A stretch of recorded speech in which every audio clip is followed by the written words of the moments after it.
Okay, we got a new comic book day on November 3rd. We're getting towards the end of the year. So let's show you what I picked out today. One of my slabs that came in the mail, and discuss a couple other things, maybe even a possible good book time to buy a book. Stick around.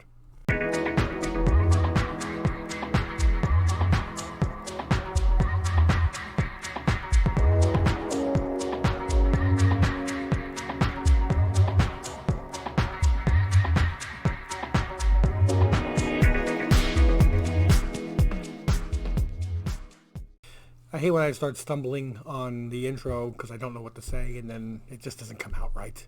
Usually you can't shut me up. Welcome back, family. Thank you so much for joining yet again. It's New Comic Book Day, November 3rd. All right. And I'm actually recording this on November 3rd. Don't ask me how that worked out. I'm not even sure myself. So I did pick up, my pull list was a couple of books, and then I picked a couple up off the shelves, and then I went to go get tallied up. And then John was proud of myself that I wasn't spending that much. And then John was like, hey, did you see that one and that one and that one? I'm like, fine, I'll buy those too. He doesn't twist my arm and tell me to buy anything. But what he does point out, and I appreciate, is the books that seem to be disappearing off the shelves the fastest, because this is indicative of what everybody seems to be after. So I'll discuss those as the last ones. But let's go through what I picked up.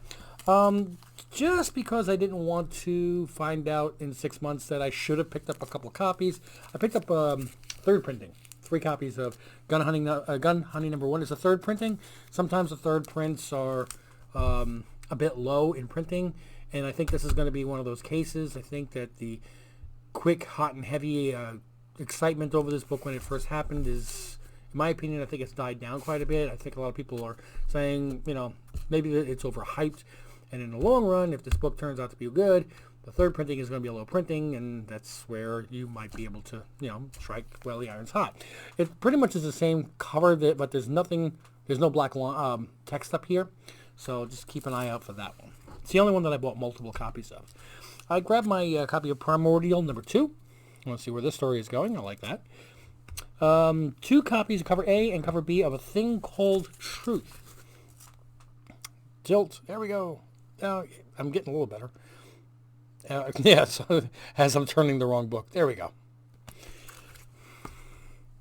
Copy of Steel number 1. This is a 1 in 12. First, it's a mini series, macro series. It's a 12-part series. This is part 1. So if you think about Nice House on the Lake, that's also a 12-part series. Also from DC. I believe it was DC Black, but this is a variant cover, and it's not inexpensive enough that it's worth taking the shot for. Strange Academy presents number 1. So I think this is going to be more like origin stories, based on what I see. A cornucopia. You don't see that word used very often. A cornucopia of art stars joined Scotty to reveal students' secrets. Now, I don't know if that's going to be secret origins or just like secret Johnny likes Linda. I don't know. But it's number 1. I wanted to take a look and see what it does. It is, the cover and everything's done by Scotty Young. It couldn't hurt for just picking up one issue and reading it and see how it is. Now, the one of the books, there are 3 books that Syndicate told me were going pretty quickly. One of them I already had taken off the shelf, which was Human Target, book 1.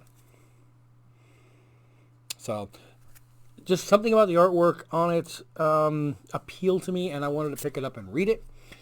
This one, I did not like the artwork on, and I was not picking it up. It was not intending on picking it up at all. It was just the artwork that made me just keep going. But then John pointed out, it's Chip Zdarsky, and he usually nails it. So, N. Newberg, number 1. Again, it's just very bland. I didn't like the artwork on it, but who knew?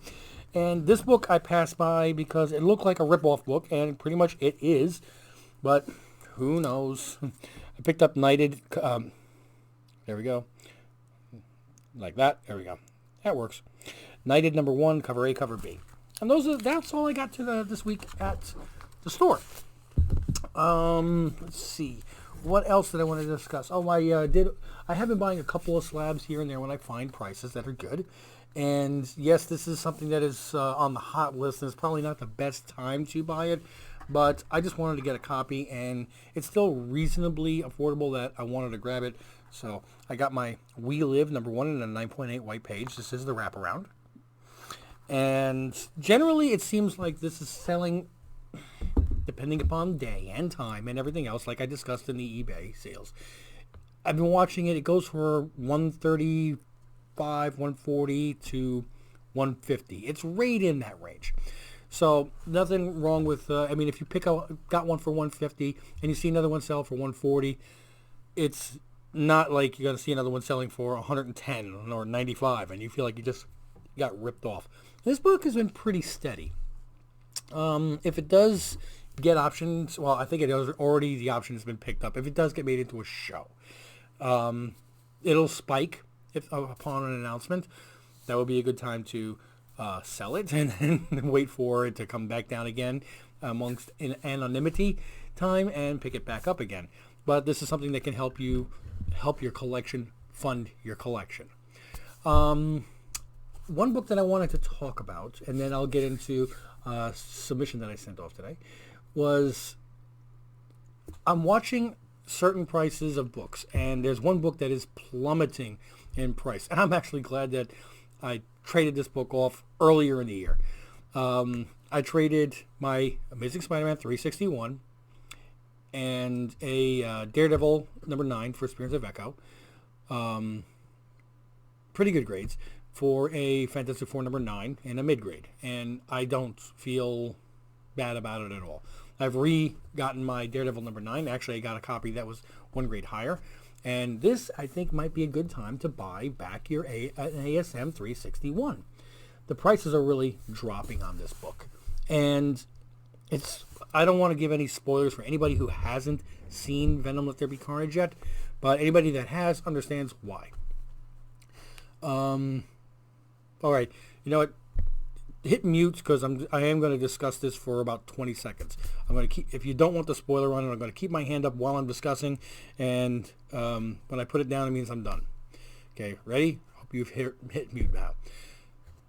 Carnage dies at the end, and shriek. She looks like she dies. I don't think she did. She's actually, a bell lands on her, so I think she may be still alive underneath that. That's fine. But people are like, oh, great, they killed off Carnage. I gotta remember, guys, we're coming into a multiverse. There can be an infinite amount of Carnages coming back. We don't know this. Okay? And if Carnage makes a reappearance in any films in the near future, or even in, if there's a tiniest little glimmer of him in the Spider-Man No Way Home, this book is going to skyrocket again. So this might be a great time to secure a copy or negotiate a deal. Okay, hand going down. Welcome back if you did hit mute. So I did send off a CGC submission today, and I did not do a preview video on it because there was no point in calling the grades because it's my first ever sending of a pre-screen. I've never sent a group of books in and almost hoped that they get lower grades. Because I did the math on this, a 25 book submission, if I hit 25 out of 25 with the shipping back, that's a whopping $660. Oh my God. But in all honesty, I do 1 in 10,000, I'm going to get 25 out of 25. There's one book in there that I really don't think, I know it's not a 9.8. In my heart, I don't think it's a 9.8. But if it is a 9.8, if I'm wrong, the upside is so phenomenal that it's worth the $8, just check it. So I don't worry about that at all. They're just about all newer books. And there's a few multi-copies, like 3 of these and 3 of these and 4 of these. And I'm going to... If I get less than 15 out of 25, I'm going to be disappointed. I would be shocked if I hit the 20 mark. So I'm thinking it's going to be between 15 and 19. That's what I'm going to be doing. And I'm not going to look at the bill when it gets sent, because based on the bill, you can do the math and see how many you got. If I get back a thin box, I'm going to know that it was 25 rejects, and that still costs $200 without the shipping, because 25 times 8 is still expensive if you think about it. But I want to do it once. This way I can say, yes, I did a pre-screen, and then decide whether or not I'm going to do it again, and then decide if I'm going to be selling some of these books, which I really should do now. That's, this is a whole new level that I want to take things to. So I'd love to know if anybody on the channel has done pre-screening and what kind of numbers you guys hit. If you sent in more than one batch of 25, if you did like a 50 or 75 or whatever, which books usually get better for you? Is it the Marvel books, the indie books, the DC books? Which one? Because I think the indie books seem to be a little bit better paper quality. They know that they're the, I can't really say underdog anymore. You can't. There's too many great storylines out there that, Marvel and DC have their fan base and everything, but there's so many great stories that come out from so many of these indies. I can't call them an underdog. So, but still, I think their paper quality and their attention to the printing and the cutting processes and their packaging, it's a step above, and it gives you a better chance of getting a 9.8 or even a 9.9, which I've yet to get one. Update on CBCS. I'm still calling and trying to escalate on my lost Stanley signature. The post office is trying to dig through records. I contacted the post office that delivered the package in Dallas, Texas, to CBCS. I gave them the address, and the woman said, "Oh, Beckett, yeah, oh, yeah, no, yes, we don't have access to that tracking number anymore, but we save the printing, the handwritten, we save it on a paper file. We don't get rid of it because we have so many issues that we have to cover ourselves." So I gave her the tracking number, and she said she was going to try to get through it and call me back either today or tomorrow. It's already late at night, so I don't think she's still there at the post office. God help her if she is. But I have a glimmer of hope of trying to find tracking proof. My suggestion to anybody who sends to either CGC or CBCS, especially with the long turnaround time, the long check-in time, is as soon as you see it is received on the tracking information that it's been delivered by USPS, FedEx, UPS, whatever, screenshot it. Okay, screenshot it multiple times. Make sure you have all the documentation you may need, so this way if they say they never got it, you've got proof that they did. Because FedEx and UPS, the tracking information is only available online for 90 days, and USPS is available for 120 days. That goes really quick.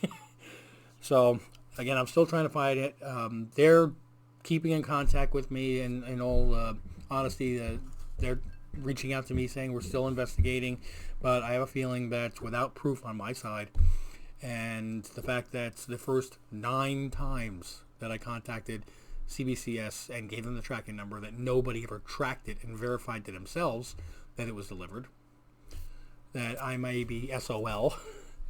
And my other 3 submissions, going back to May the 9th was the first one that they received into their system, and I sent that.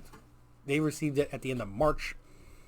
This is a modern book, 10-book modern submission for grading.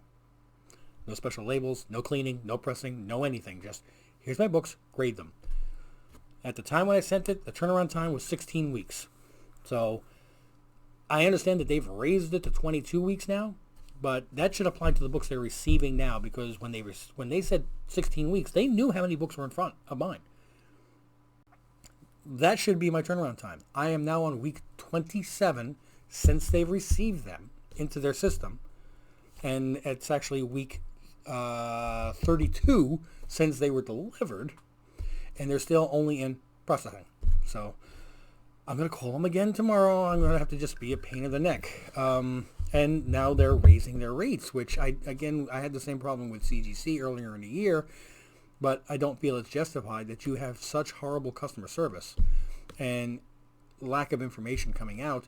and you raise your rate, so I'm going to be paying more for garbage service, which is exactly why I went from CGC to CBCS. And anybody else who's watching this, I'm sure you're sitting back going, told you so, you shouldn't have gone to CBCS, whatever. You know, we all try to do things in the hobby that we think are the best for ourselves and for our friends and fellow comic book enthusiasts. But we're all going to make mistakes. We're all going to do things that in hindsight, we wish we hadn't done. And hopefully by me talking about the things that I've done incorrectly, others can learn from them so they don't repeat the same mistakes. And in that regard, I'm actually very happy about that. That even if it costs me money, even if it costs me my Stan Lee signed book, if I can help 5, 10, even one other person from making that same mistake, then to an extent it was worth it. Because, you know, I really do believe in the fact that we're a comic book family. I really believe that this is probably the last time I'm ever going to buy Ruby Red Grapefruit Whiskey. The first glass tasted okay when I first got it, but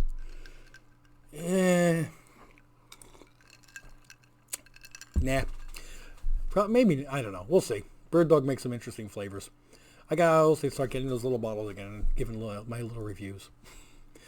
Well, thanks for letting me talk, vent, ramble on, whatever you want to say. Don't forget to hit like, subscribe, and click on notifications.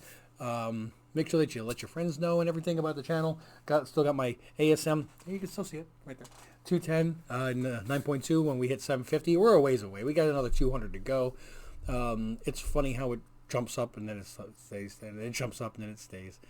But it is what it is, and I would love to know, are there any specific things that you would like me to research and talk about? I'd like to know if there's anybody else that's doing their own channels that we could get together and do a live chat, because I see other people doing that, and I'm a computer idiot, so I may have to be talked through it, but I would really love to do it. I think that would be really cool. So thanks again. Don't forget to, like I said, click like and subscribe.